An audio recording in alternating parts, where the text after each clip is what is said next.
Hello, everyone. Thanks so much for tuning in today. Quick heads up, I don't know what is going on with my cats today, but they are in a mood. So, as much as I'm using a microphone to try to just pick up my audio, if you hear a little meow or a scuffle in the background, know that I'm just, embracing the messiness of it's not going to be perfect. When I lock my cats out of the room, sometimes it just becomes more of an ordeal. So, it's just not worth it today. So, bear with me if there's something that happens in the background here. But when it comes to the topic for today, this is something I'm really excited to talk about because it's come up in so many different spaces. It's come up for myself when I started my therapy practice. It comes up for so many therapists I talk to, whether they are brand new to therapy, having their own private practice, or whether they've been in it for a decade or more and they're just frustrated because they're not seeing the private practice success that they want. So I want to start with a question that might feel a little uncomfortable. What if you didn't actually need another certification? What if the thing that's been feeling off in your therapy work, the burnout, the slower progress with clients, the something's not clicking feeling, what if it's not because what you don't know? What if it's not because you don't know enough? Because I see this pattern all the time with therapists. And again, I have felt it myself at times and, both at the beginning and today.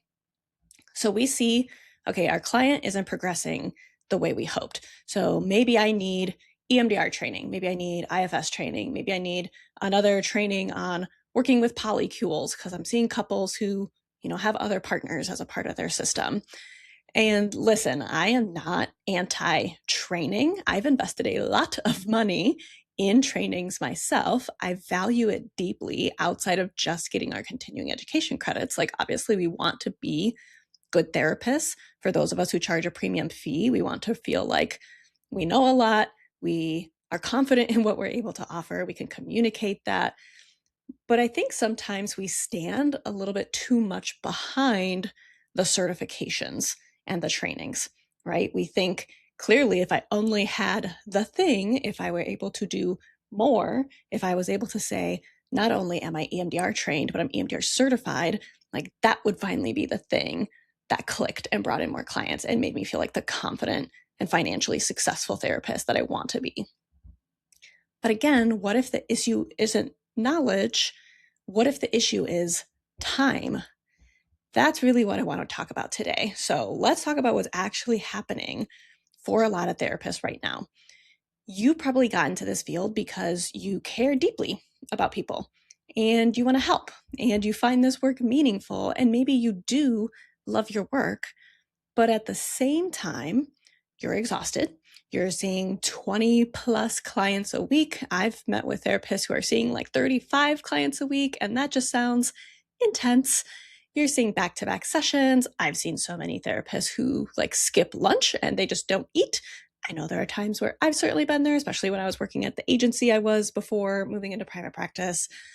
And ultimately, we start to create this problem where we have minimal time to think or process or reset.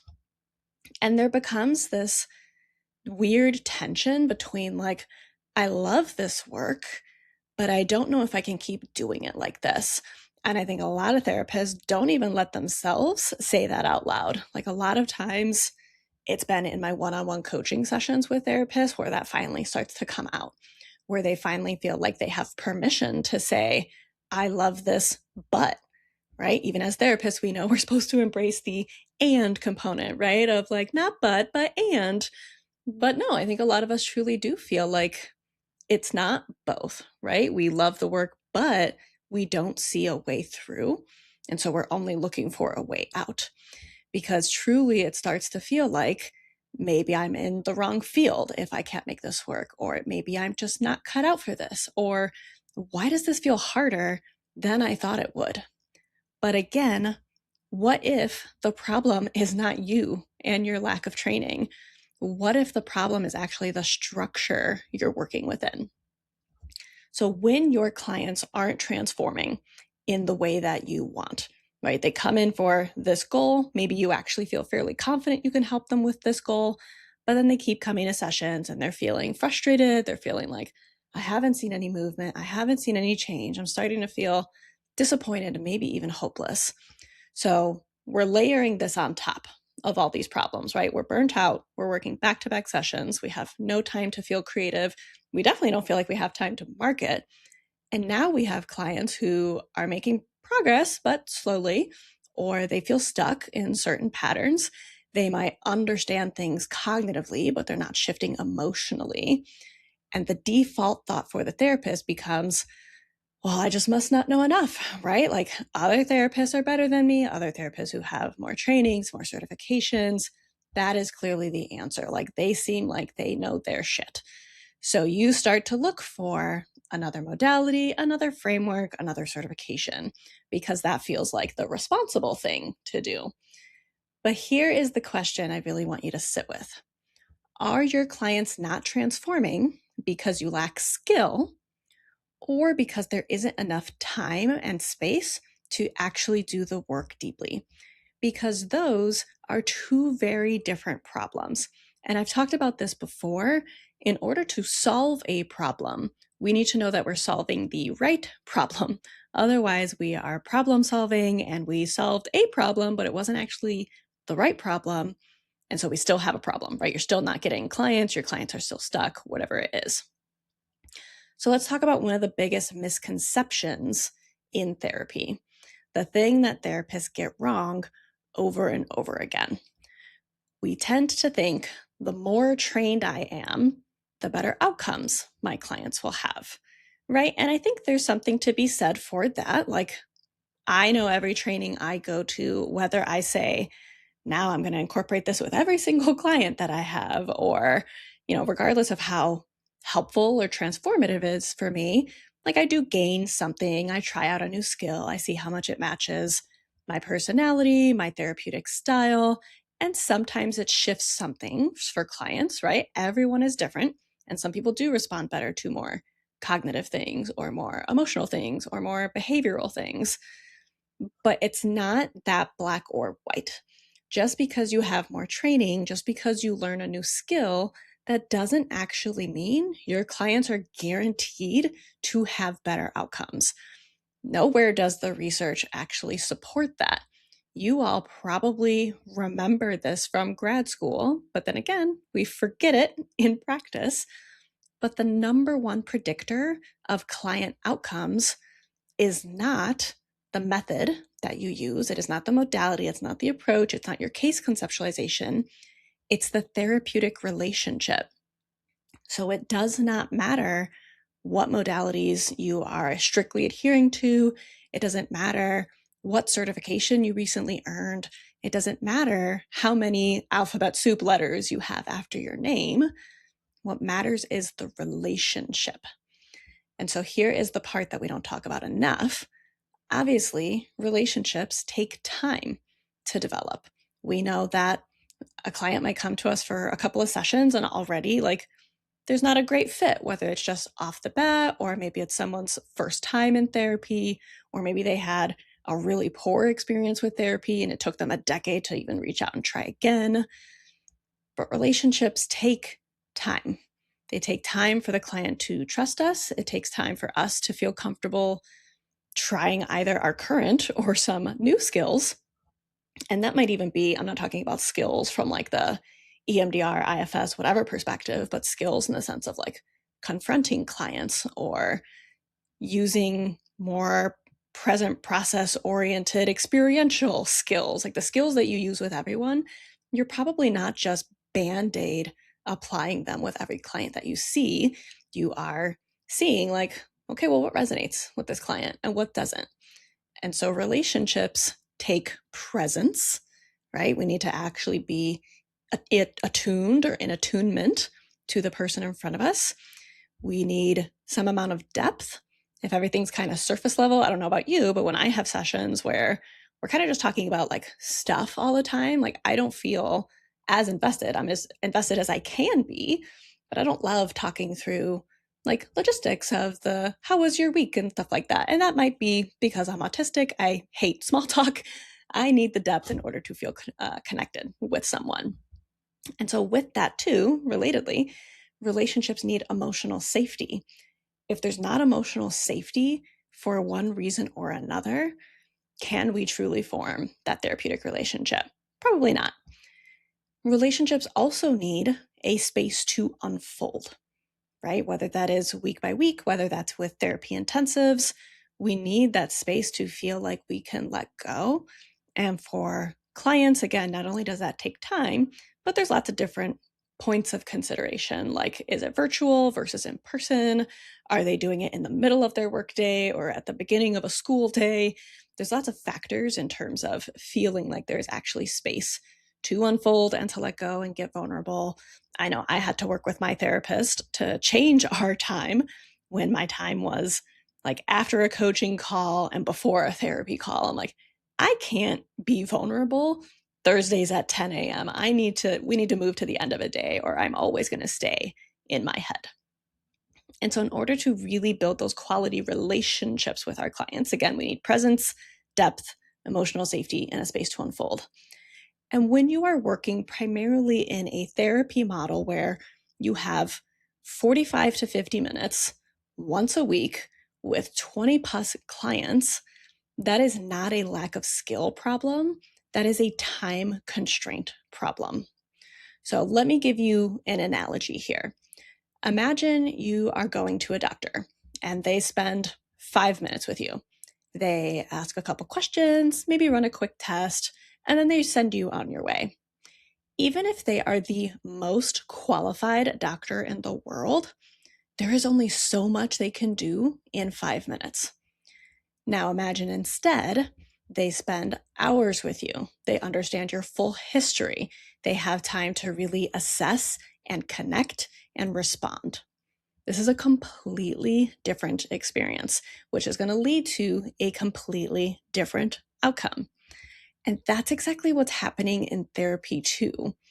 It's not that you don't know what to do, it's that the container you're working in doesn't always give you time to do it, right? How many times and how many tropes out there exist of doorknob confessions of, well, we should start wrapping up for today, but before I go, or, times where someone just starts to feel an aha moment, or I literally just had this happen in my practice earlier this week where I was meeting with a client for the standard 50-ish minute session because I still do a handful of those with some long-term clients.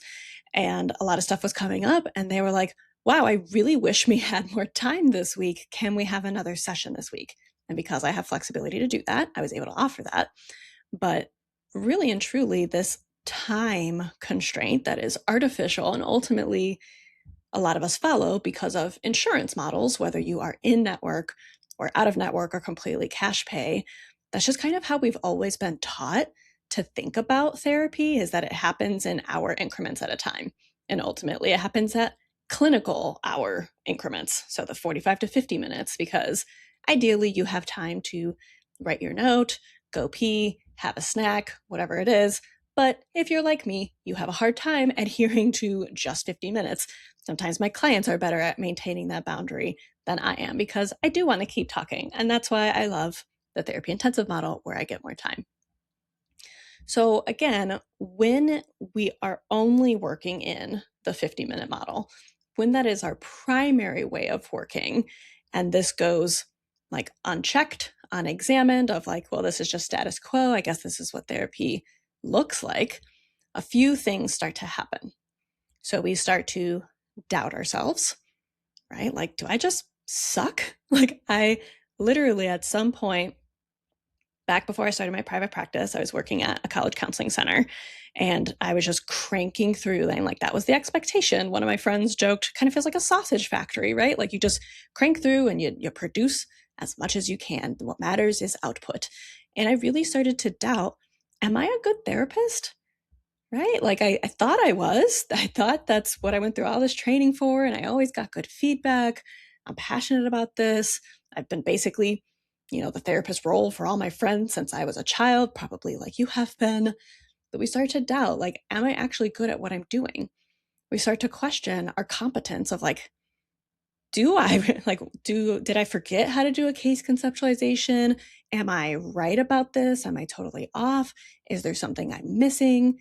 And again, our brain goes back to, well, clearly I must keep investing in training. Pessy is one of the most dangerous things I've seen out there, because how many emails and flyers do you get where it's like, here's this $99 certification, here's this $1,000 certification, here's this, like it just promotes, promotes, promotes. And again, I'm all for training when it's helpful and it's relevant and we're trying to deepen or expand our skill set because we generally do not feel confident in something. But there's a difference between, oh, I realized couples work is a passion of mine and I never got training in it. Let me get training in it. And, I've got a year worth of couples training, but I should keep investing in more, or let me learn this style or this approach or this thing. That's very different. Investing to do good, competent clinical work is different between this perceived notion of like, I have to specialize in and get certified in everything. Because while we're doing that, while you're seeing 20 plus clients a week, while you're feeling completely burnt out, you're behind on notes, you've heated a frozen meal for the 7th time this week, you're stressed out about your ability to pay rent or mortgage next month. If we are burning out, if our income is capped by our time, if your clients are taking longer to get the results than they might need to, like, this is why all of this really matters, because it is not just about you. You are so important in this. I truly believe in therapist welfare, right? Because if we are burnt out, we're not doing good work for our clients. We're not feeling like the well-rounded and holistically rested and taken care of individual. But it's not just about us as therapists, it is about our clients too. And when we talk about ethical care, yes, part of that is training and feeling competent in our training, but it's also about how we show up for our clients, what we do with the training we have, what we do with the time that we have. And so this is a really important conversation, because I know I will be the first to admit, again, when I did not feel like a good therapist, it wasn't just about my confidence. It was about, my clients deserve better than this, right? They are really struggling, but all I can offer them is this 50-minute session because that's all I made time for in my schedule. Or times when I was overpacked, and for me, overpacked was like 22 clients a week. If someone wanted to get in for an additional session that week, I didn't have time to offer them. Or if I did, I was like, well, guess I can skip lunch, or guess I'll stay later. I mean, I was working from home, but working in my home office, I guess I'll stay later, working later than I want to, right? Like these whole reasons a lot of us move into private practice, we end up just recreating the same problems. We are working in a way we don't love. Sometimes we work with clients who aren't like perfect fit, and we're, having a hard time setting boundaries for ourselves in terms of, you definitely get a lunch break. You definitely get to work the hours that you need to and that you want to, in terms of number of hours and when you start and when you end your day. And so it's a therapist problem and it's a client problem. But this problem is not necessarily solved by, let me get another certification, let me get another training.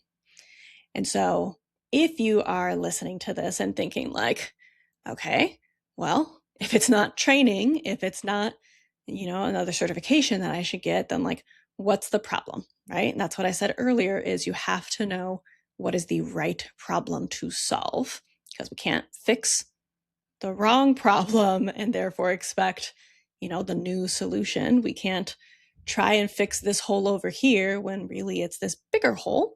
You can, but your boat is still going to sink in that way. So if the answer is not training and certifications, then what is it? This is exactly what I'm going to be breaking down in my upcoming live webinar this month in April, because there is a different way to structure your work. There is a way that doesn't rely on you seeing more and more clients. It doesn't require endless certifications, and actually it creates more space for deeper transformation. Here's the part that I really love. It's deeper transformation, not just for your clients, but also for you, right? Because I think we matter just as much as our clients. And if you are one of those therapists who right now is having a hard time putting yourself first and taking up space, this webinar is going to be a fantastic way for you to start taking up some space for yourself and seeing if you changed around other things in your practice that didn't start with go down this 6-month rabbit hole of certifications.